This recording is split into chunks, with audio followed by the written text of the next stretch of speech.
প্রধানমন্ত্রীর চীন সফর ঘিরে তৈরি হয়েছে বড় প্রত্যাশা। দুই দেশের ৫০ বছরের কূটনৈতিক সম্পর্কের ধারাবাহিকতায় এই সফরে গুরুত্ব পাচ্ছে বাণিজ্য সম্প্রসারণ, নতুন বিনিয়োগ এবং উন্নয়ন সহযোগিতার বিষয়গুলো। তবে দেশে কাঙ্ক্ষিত বিনিয়োগ পরিবেশে না থাকাকে চীনা বিনিয়োগ আকর্ষণে বড় বাধা হিসেবে দেখছেন অর্থনীতিবিদরা। তামজিদ আহমেদ জানাচ্ছেন বিস্তারিত।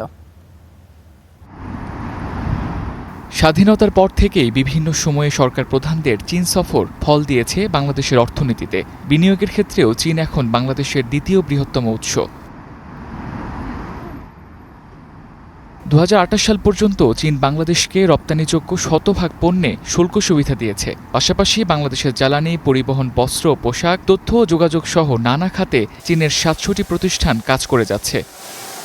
মালয়েশিয়ায় ফলপ্রসূ সফর শেষে প্রধানমন্ত্রী তারেক রহমান এখন চীনে। তার এই সফরের সবচেয়ে গুরুত্বপূর্ণ অধ্যায় হতে যাচ্ছে চীনের প্রেসিডেন্ট শি জিনপিংয়ের সঙ্গে বৈঠক।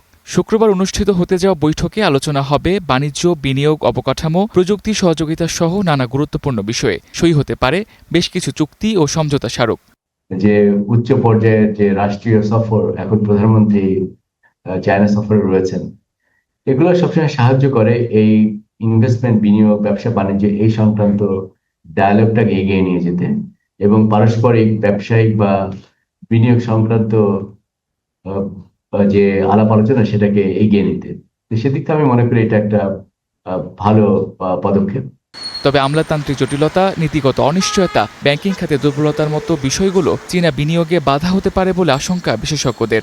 আমাদের কিন্তু পলিসি ডকুমেন্ট যা আছে, নীতিগতভাবে যেগুলো আমরা দিতেছি সেগুলো অত্যন্ত পরিষ্কার।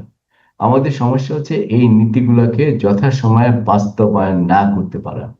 আর এই নীতিগুলোকে বাস্তবায়ন না করতে পারলে হয় কি, আমাদের পলিসি ক্রেডিবিলিটি এটা নষ্ট হয়ে যায়। বিদেশি বিনিয়োগকারীরা আমাদেরকে মনে করে না যে আমরা কোনো ক্রেডিবল একটা ডেস্টিনেশন, বিকজ আমরা যে কথা দিই সে কথাগুলো রাখতে পারি না। ২০৩৪ সালের মধ্যে $1 ট্রিলিয়ন অর্থনীতি গড়ে তোলার লক্ষ্যমাত্রা অর্জনে প্রয়োজন বড় বিদেশি বিনিয়োগের। তাই চীনের মতো উচ্চ বিনিয়োগ সক্ষমতার দেশগুলোর সাথে দ্বিপাক্ষিক সম্পর্ক উন্নয়নের পরামর্শ অর্থনীতিবিদদের।